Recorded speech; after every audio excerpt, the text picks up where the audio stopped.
কম্পিউটারের গ্রাফিক্স কিভাবে চেক করবেন সেটি আজকে আপনাদের আমি দেখাবো। আপনারা প্রথমে উইন্ডোজ বাটন প্লাস আর বাটন একসাথে প্রেস করবেন। তারপর এখানে আপনারা টাইপ করবেন DXDIAG, তারপর এন্টার প্রেস করবেন। এন্টার প্রেস করার পর এরকম একটি ইন্টারফেস আপনাদের সামনে শো করবে।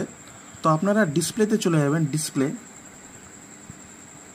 ডিসপ্লেতে যাওয়ার পর দেখুন বন্ধুরা, আমার এই ল্যাপটপে ইন্টেলের আলট্রা এইচডি গ্রাফিক্স ইনবিল্ট লাগানো রয়েছে। আপনাদের কম্পিউটারে ডেডিকেটেড গ্রাফিক্স লাগানো থাকলে ওখানে লেখা থাকবে AMD বা এনভিডিয়া কিছু গ্রাফিক্স। তো আমার এই ল্যাপটপে কোনোরকম কোনো গ্রাফিক্স নেই ডেডিকেটেড, কিন্তু ইন্টিগ্রেটেড রয়েছে। কত জিবি রয়েছে সেটা কীভাবে চেক করবেন দেখুন বন্ধুরা, এখানে লেখা রয়েছে অ্যাপ্রক্স টোটাল মেমোরি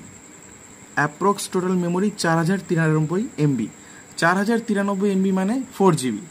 দেখুন নিচে কিন্তু শেয়ার্ড মেমোরিও 4 GB কাছাকাছি দেখাচ্ছে, তার মানে 4 GB ইন্টিগ্রেটেড।